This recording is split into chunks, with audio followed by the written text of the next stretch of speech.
Today on Mayor's Corner, we're with Mayor Leroy Burcroft, of course, and his guest today is Sergeant Jackson from the Romulus Police Department.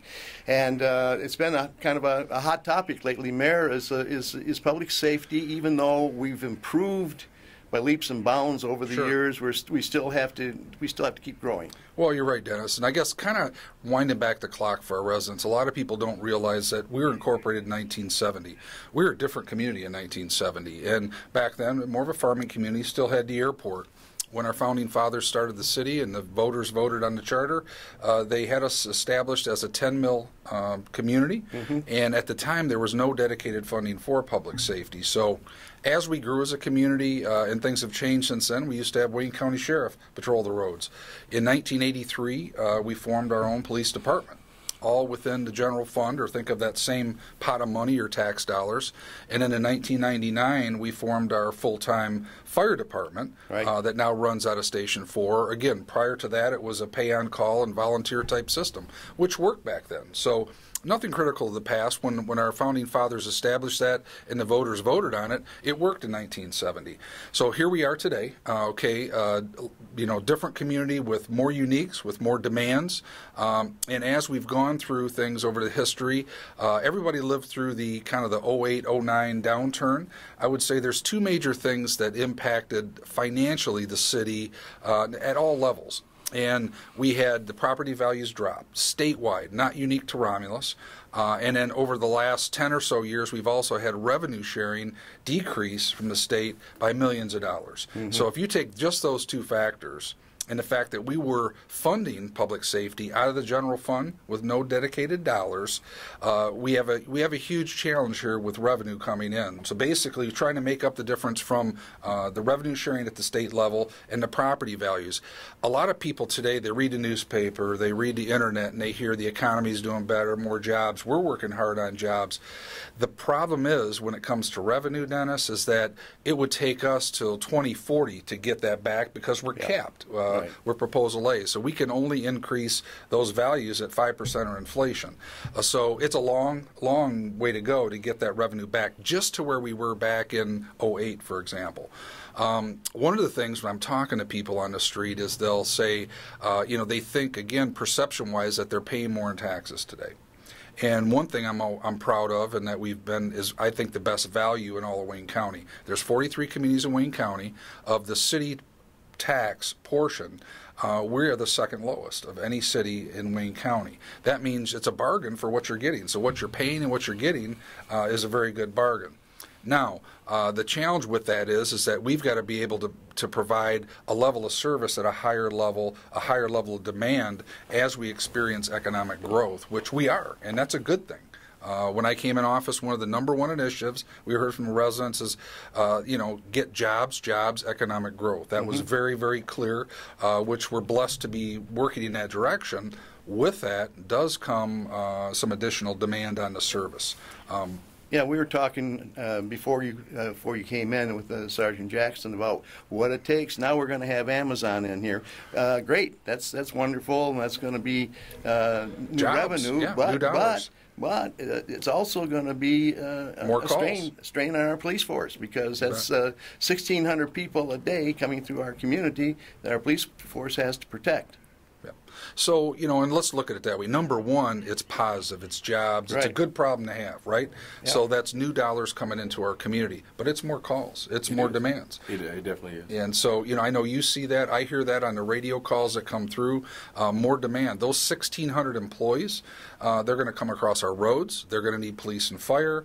They're going to have other demands on service that are here. The upside is they are new dollars coming in. So those people are, not all of them will live here. That's okay. Some will. We have people looking at some rooftops and others, but it'll help our surrounding partners as well. But, you're right. We do have to service it, so that's a good problem. But the thing is, back to the charter, those are required services. So these are essential. The services that Sergeant Jackson provides and our firefighters provide, those aren't nice to have. Those are must have. Absolutely. And by law, by the charter, we have to provide those services. So this time, if the downturn we had back in 08, 09, and 10, we did pare back the service model to the revenue model.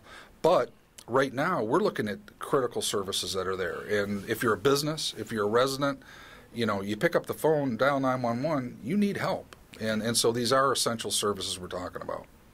Then people always want to get into response time, thinking there's a police car or a fire truck right around the corner from them. And it isn't. Romulus is a pretty big town, and to have to go out and cover it, and you have one accident, sorry, right? If you have one accident, that could require a lot of policemen being on the scene for any one incident.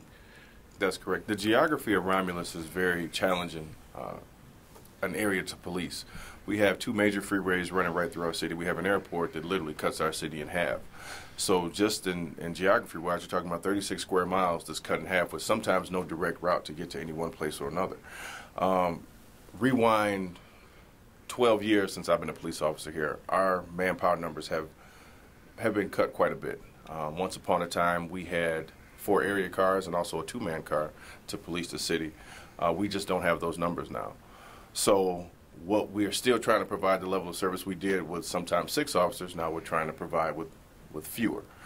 So it's just one of the things, people have a reasonable expectation when they dial 911, the police will be there. And us as a police department, we want to be there for those citizens. As you mentioned, an accident, you have not even the most serious of accidents, but you have something that disables a vehicle on a street like Eureka or Middle Belt that requires not only an officer to investigate, but then an officer to protect those vehicles involved in the accident and the officers investigating. That's 2 cars tied up right there, sometimes 3 depending on the flow of traffic. So depending on how long it takes to investigate that accident and get those cars pulled out of there, you may talk about 3 officers tied up for an hour. Meanwhile, calls don't stop. People's needs don't stop during that time. So those calls are sitting there. Somebody has to answer them. We try as best as we can to get to them as quick as we can. But it's just like triage. You may have called first, but if your issue isn't as demanding as someone else's, you might be waiting.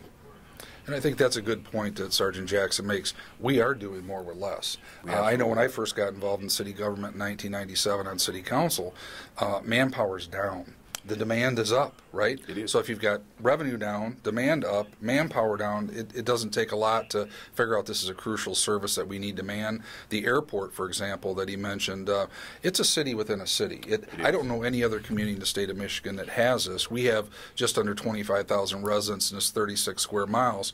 At the airport alone, just badged employees that come to work every day is 18,000. Mm-hmm. That's just they're coming back and forth. Right. That they demand that service. Right. Now, yes, they do have their police and fire service on the airport. In fact, we've partnered with them for both mutual aid and auto aid to try to work better together. But let's not kid ourselves. Those are demands for those people. That's not even the travelers that are coming in. So. Right. And another issue as well, Mayor, that some people forget about, we have quite a few hotels right here. Yes. Those hotels, these aren't necessarily residents, they're not necessarily taxpayers, but they still have a demand for service when they need it. People coming into our city, sometimes they bring their own problems with them. Yes, they do. And those are issues that as a police department, as a fire department, we have to address. When you talk about 27, depending on occupancy, that could bring an additional 5, 6, 7, 8, 9,000 people in our city at any given time, which is, as you mentioned about the airport, it's a city within a city. Mm-hmm. It's an entire neighborhood that has needs that have to be addressed. So it's just something else that we have to deal with. Right. We don't make excuses. We don't cry about it. No, it's a fact. Deal with it. It's a fact. And you have to realize, too, not just the airport, not just somebody like Amazon, but every business that we have in this town that employs people, that employs 5, 10, 15, 20 people, and you multiply that by the number of businesses, that's how many more people are coming through, and it's a strain. We talk about the business side of it, and we do business visits. I try every week to go out and talk to our Romulus businesses, and they're pro-public safety, let me tell you, because think about it, that's their investment. Yes, they have employees, they have bricks and mortar. They want to run a business in a safe community. They also want to pick up the phone and get service when it's demanded. So, they're part of that equation. So the tax dollar is being paid. Think about this: the businesses cover 2/3 of that tax bill, right? Because they're paying. They're not necessarily voters either. And they're not necessarily voters, and the demand level may vary based on a hotel district versus someone maybe in a distribution business who may not have that demand. So those are uniques as well. The great thing is we have a lot of good businesses in Romulus that really do value public safety. we seem to be having a lot better police-community relations than we ever Right. did. You know, it's just the kid riding his motor scooter down the middle of Wayne Road, and the Right. officer telling him, you know, you can't be doing that. You Right. know? And if you don't know- and gently too, you know. If, in some cases, if you don't know, that's why we're there to educate. Right. It's not necessarily about negative interaction. It's an education. It's an education piece. In this situation, this young man was told by somebody who cares for him, the safest place for you to ride is in the middle. Mm-hmm. Not necessarily the best advice. No. Because it's not the safest place for you to ride. We Right. have, the state of Michigan and many other states, we have lanes to designate the flow of traffic. This young man was right in the middle, was riding the turn lane on Wayne Road like it was a lane of travel. And we know some people, they get a little antsy and they decide to change lanes, and they'll use that center lane illegally You right? as a passing lane. That young man sitting there, no one sees him. There goes that accident we're tied up on. And unfortunately, it's not just vehicles damage. We might have a serious injury or even a loss of life. So in this situation, one of our officers, Officer Haynes, saw this violation and took the opportunity to educate this young man and let him know, listen, this is not how you're supposed to do things. All in all, both parties walked away. Officer Haynes, this young man, they shook hands, they walked away, and hopefully he took heed to Officer Haynes' advice. Right, And next right. time he uses. And I think what I like about the example you just gave, if it's Sergeant Jackson, if it's Keith Haynes, we have a lot of great officers that have not just roots to Romulus, they live here. They're vested here. And so, you know, I see that as a whole nother level of service that people will give. They're going to go the extra by nature because guess what? Their families are here. They do care. And so, yeah, I think that's something I appreciate is that we do have people, I call them, that are really vested in our community, are part of the community. So. Right. I can speak for myself. This is the only home both of my sons have known their entire lives. My wife and I have called Romulus home for the last 13 plus years. So not only are these individuals who I police residents, but these are my neighbors. Right. So I have a vested interest in how Romulus, whether it's success. I don't plan on going anywhere anytime soon. My wife and I, we love our house, our boys. Like I said, this is their only home they've known. Working in the schools for 6 years. Yeah, 6 years I worked in the schools, made thousands of relationships with young people. Even coaching. Best middle school team in the state of Michigan as far as I'm concerned. Romulus Middle Go School Bulldogs. Yeah. I mean, those are my kids. I don't look at them as just players. Those are my kids. Right. If I see those kids out in the community, it's not Officer Jackson, it's Coach, it may be OJ, it may be something other than just a police-citizen relationship, because that's what it's really about. It's about creating those relationships to make sure people understand that they're valued. So. You know, Sergeant Jackson, I appreciate and admire the fact that you're coaching in the schools and you've got that Bulldog pride with the middle school. Absolutely. My kids played for the middle school Bulldogs, but you know we're one community, Dennis, and you know we're a city, we're Romulus Community Schools, but we're one community, and Absolutely. so we need healthy schools. We do have, as he mentioned, he was a school resource officer. We still are committed to having school resource officers. We'd like to be able to increase our presence in the schools because you know today, you know, safe schools mean safe communities, and we want good activities for kids. We want mentors, you know, like he was when he was in the schools. We want to make sure that we're helping the schools be safe because when people are looking at Romulus, Dennis, they're looking at Romulus as a whole. If they're going to come here, live here, work here, like he's made the decision to do, like I've made the decision to do, then they're looking at the school system, the city, the parks, the recreation, sure. and of course, public safety is number one. So I just think that that's a really important point, and the more we can partner, you know, with the schools, I think that's a success for us. So, you know, I encourage the residents to get behind our schools, to support them, and we're going to always encourage our employees to interact, and if it's going to the extent that he does with volunteering his own time and being a part of it or not, that's just good for the community. I mean, if we'll be honest, people will drive 40 miles to work if they feel like their community is safe and they have good schools. Yes. One of the things that I looked at when I decided to move to Romulus was the schools and was it a safe community.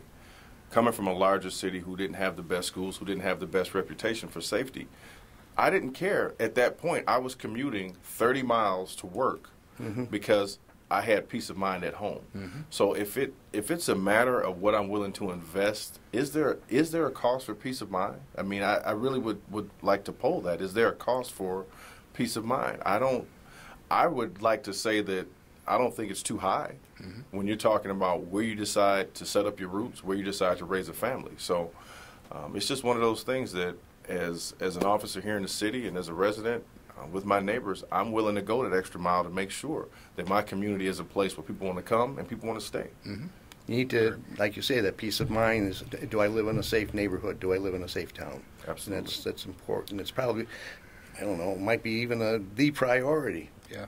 Well, we went through our visioning process. You know, when I came in office, we had a third party that talked to schools, residents, businesses, and they did an internal look with stakeholders, and they did some external polling. And the things that we heard from Romulus residents, like Sergeant Jackson, is that, you know, it's important to have community. It's important to be safe. They felt safe, and they are safe. And we actually have good data to back that up.